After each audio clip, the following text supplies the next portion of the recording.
They called Detroit the comeback city, the Motor City reborn from the ashes, a symbol of American resilience. You've seen the headlines, the new skyscrapers piercing the skyline, the vibrant energy returning to downtown. But that's the story told from the boardroom, from the penthouse. We're here to tell the story from the pavement. Because beneath the glow of the revitalization, a different reality is unfolding in the shadows of those new buildings. This isn't just a story about poverty or misfortune. This is a story about a war for survival being fought every single night on these streets.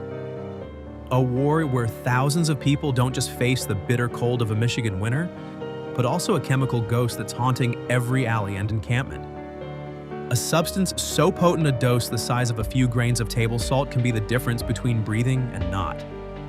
So tonight, we're not asking if Detroit can rebuild its buildings. We're asking if it can save its people. We're not looking at the comeback. We're looking at what's on the brink of collapse. Welcome to Bear City 24.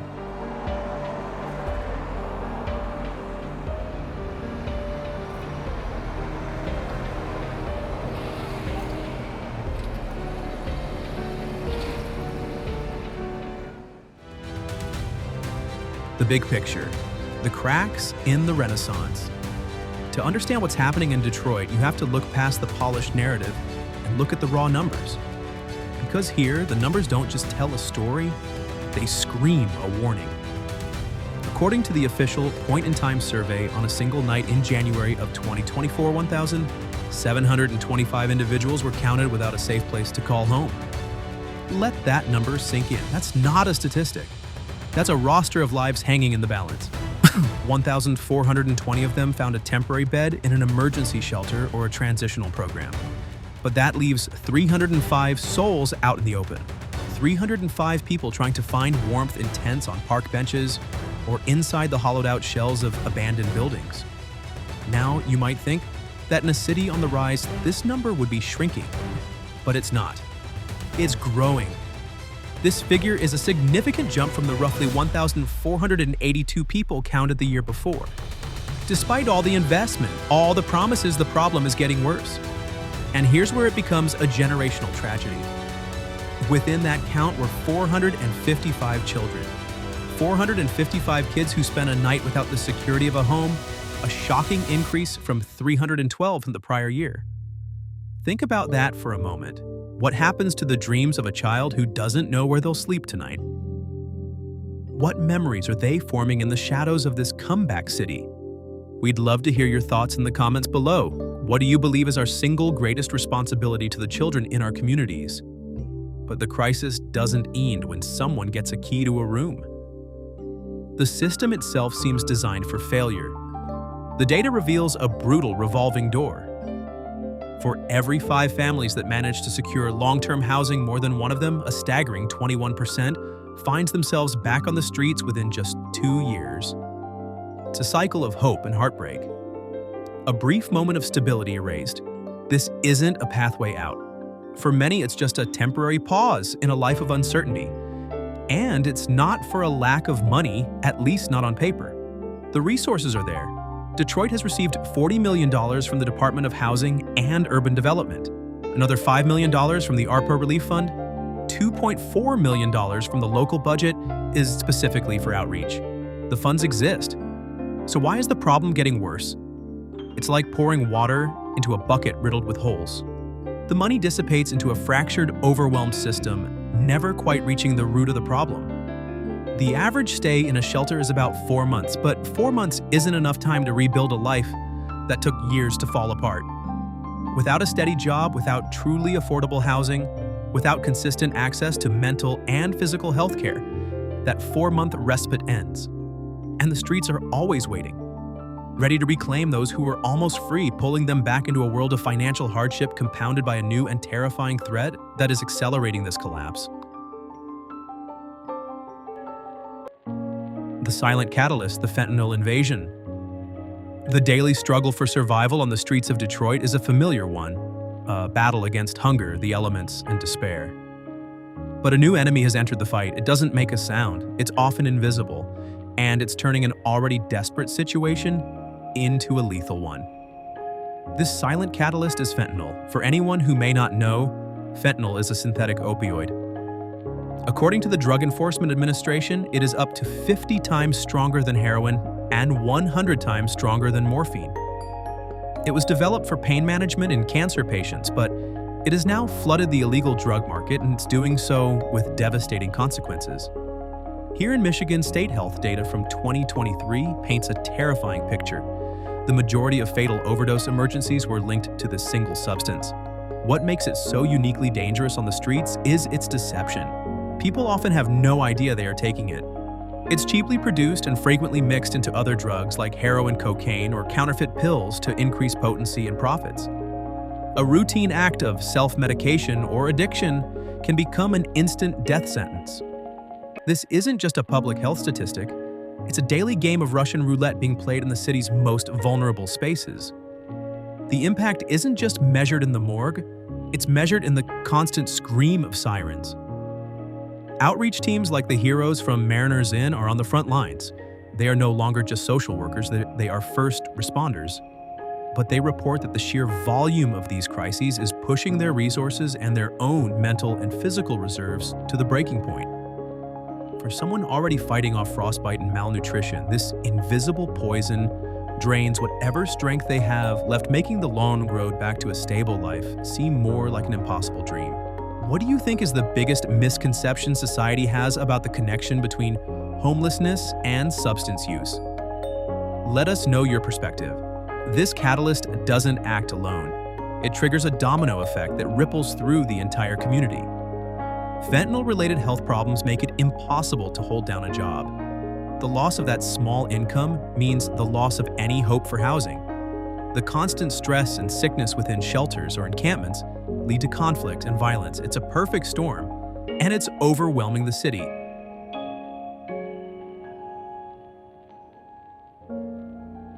The Flashpoint, the death spiral of sickness and streets. For the most vulnerable people in Detroit, life without a home is already a full-time job of survival. But when the crisis of homelessness collides with the public health disaster of fentanyl, it creates a flashpoint, a vortex that pulls people under with incredible force. This is where the two crises feed each other, creating a death spiral that is nearly impossible to escape. Outreach teams on the ground estimate that nearly 1 in 5 people experiencing homelessness in the city is also battling a severe long-term health issue. In recent years, that struggle has been completely redefined by fentanyl. A nurse at a downtown outreach clinic put it this way: when someone is in constant pain or distress, the idea of keeping a job or paying rent fades into the background. Survival becomes the only priority. The brain's entire focus shifts. Long-term goals are replaced by a single, desperate short-term mission, making the sickness stop. This isn't about a moral failing, it's about physiological hijacking. The body becomes a prison, and the substance holds the key. Those on the front lines see how this pulls people back into danger time and time again. Thomas Hunter, a man we'll hear more from later, once lived this reality himself. Today, he leads a rapid response outreach team. He describes meeting the same people over and over. In his words, you can open a door for someone, but if the storm outside never stops, it's only a matter of time before they're pushed back through it. That storm is the collision of unsafe housing and the ever-present threat of fentanyl. The cycle is vicious and self-perpetuating. Unstable shelter leaves a person exposed. That exposure dramatically increases their health and safety risks. Every subsequent crisis and overdose, a robbery and illness makes the path forward more uncertain, chipping away at their resilience and their hope. To break this chain, you can't just treat one link. You can't offer a housing voucher and expect it to cure a deeply rooted health crisis. You can't treat an overdose and then send the survivor right back to the same environment that nearly killed them. The solutions must be as interconnected as the problems. Secure housing has to be delivered hand in hand with consistent medical care, mental health counseling, and real community support. Until the city builds a framework that can hold people steady after they step inside, Detroit will continue to watch countless lives stall out at the deadly intersection of these two powerful crises.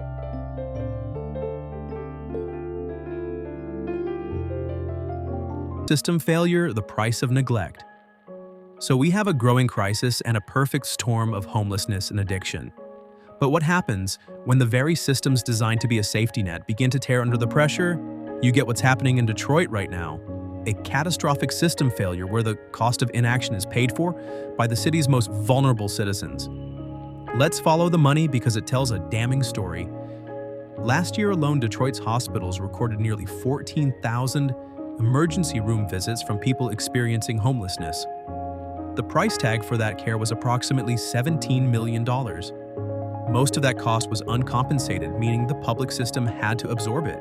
This sparks a critical question. What if that $17 million had been invested on the front end in stable housing, in preventative mental health care, in addiction treatment, instead of on the back end in emergency rooms?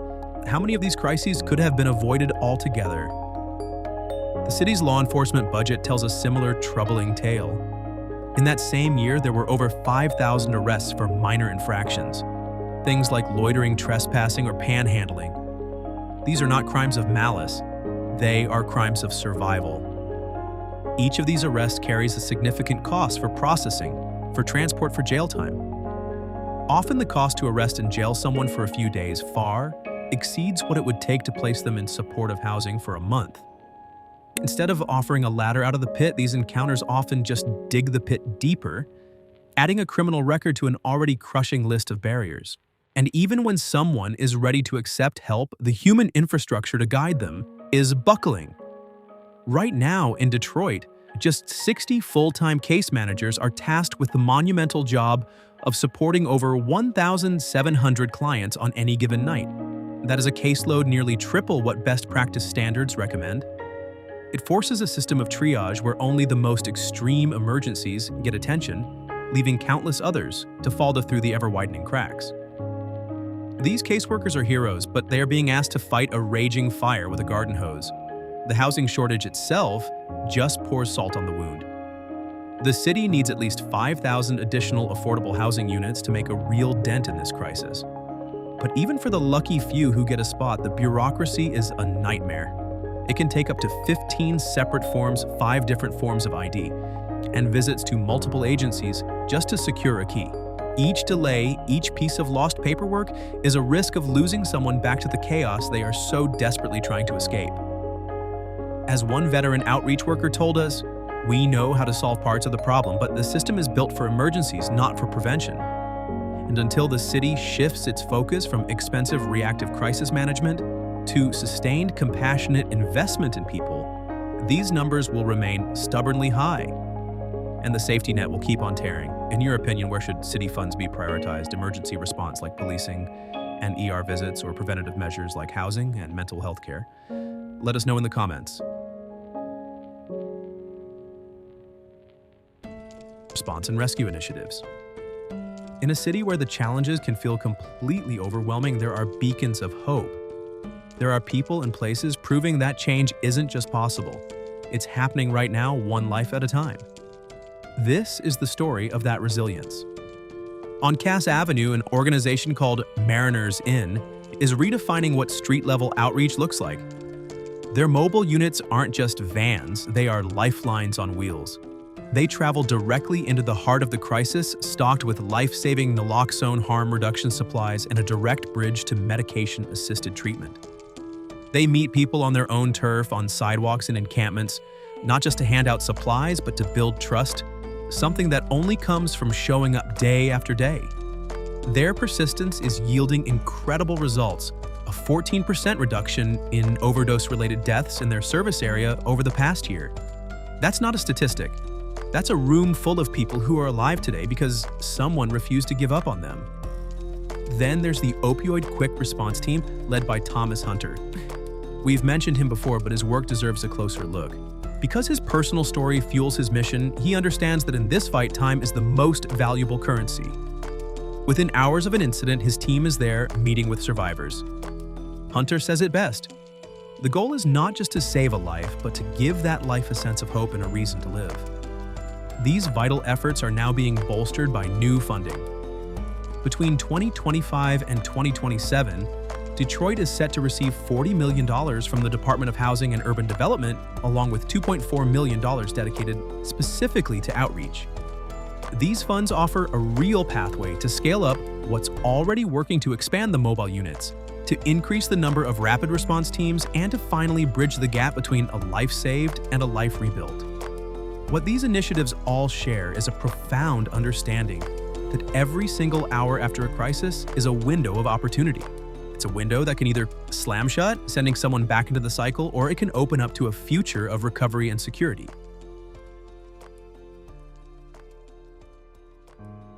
Human stories beyond the data and the program names are the human beings at the center of this fight.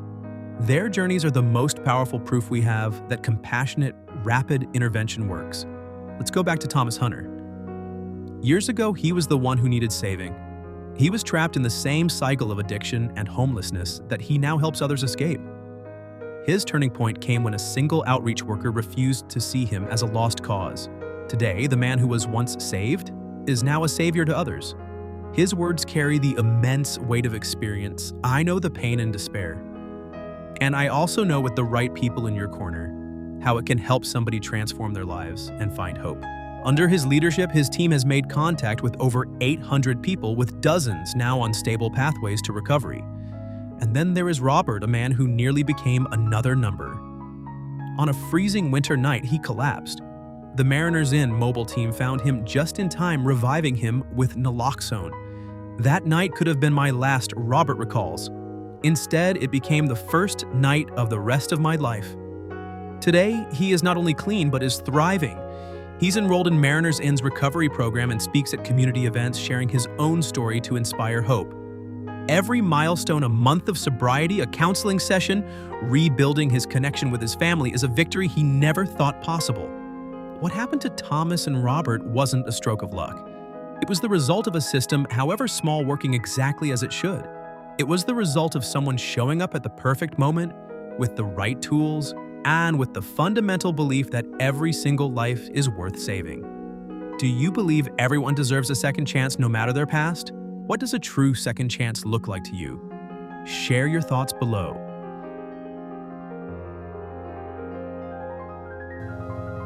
The gaps and urgent needs.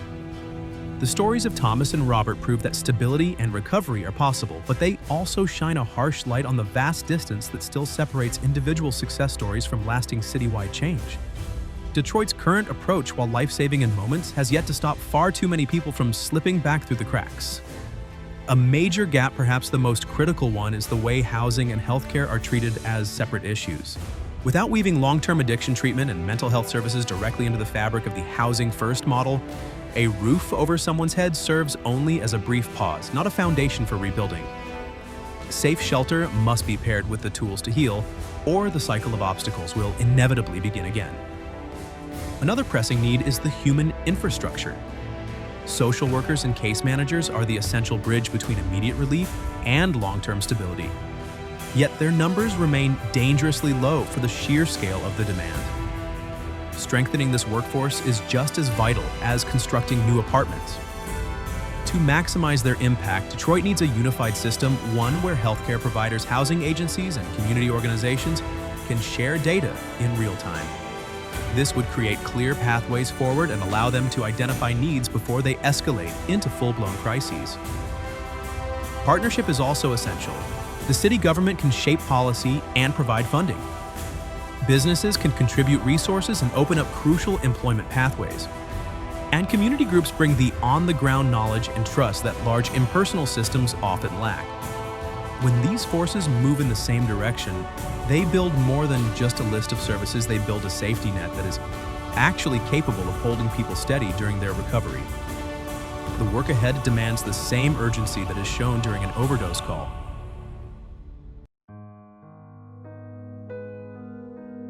What comes next for Detroit? Detroit is not the only city facing these complex social issues, but with its deep history of reinvention, it might just be the one to lead the way forward. Across the United States, cities are grappling with the same intersecting crises: rising homelessness, a worsening opioid epidemic, and support systems that are evolving far too slowly. Detroit now stands at a pivotal moment. In 2025, a new wave of action is taking shape. Safe Steps Detroit is more than just a pilot program. It's the vanguard of a new philosophy. This collaboration between clinics, housing authorities, and recovery services is designed to break the cycle from the very start. By combining emergency medical care, temporary housing, and trauma-informed counseling all under one roof, it promises a seamless pathway forward. While it starts small with just 60 beds, its design reflects hard-earned lessons: treat the person, not just the problem, and treat them as early as possible. Alongside these new initiatives, technology is playing an increasingly vital role. Outreach workers now carry mobile dashboards that track real-time shelter availability and urgent care response times, allowing for faster and more targeted intervention. These tools are helping to prevent the gaps from becoming deadly voids. But technology and funding are not enough. Real change demands a cultural shift, a collective refusal to accept homelessness and health crises as inevitable features of urban life. That means truly listening to those who've lived it. It means shifting how we see the issue from blame to understanding, from punishment to prevention. And above all, recognizing that recovery is never a straight line. The road ahead will not be easy, but from the emergency rooms to City Hall, from warming shelters to cold street corners, Detroit is slowly shaping a future rooted in both resilience and shared responsibility. And the question now is no longer what the city has endured, but what kind of community Detroit is ready to become. The story of Detroit has always been one of resilience, from the assembly lines that built a nation to the people fighting to rebuild their lives today. But for all the talk of rebirth, a city's true comeback cannot be measured in new stadiums or thriving business districts. It is measured by how it treats its most vulnerable residents. The pathway forward is clear: integrating housing with healthcare, empowering the frontline workers who connect people to services, and uniting every sector of the city in a common mission. Detroit's real legacy will be determined by whether its most forgotten citizens can finally live with safety, with dignity, and with hope in the city they call home. If you want to see more stories from the front lines of homelessness in America, please consider subscribing to Bear City 24. Don't forget to like this video to help spread awareness, and share your thoughts on this complex issue in the comments below. Thank you for watching.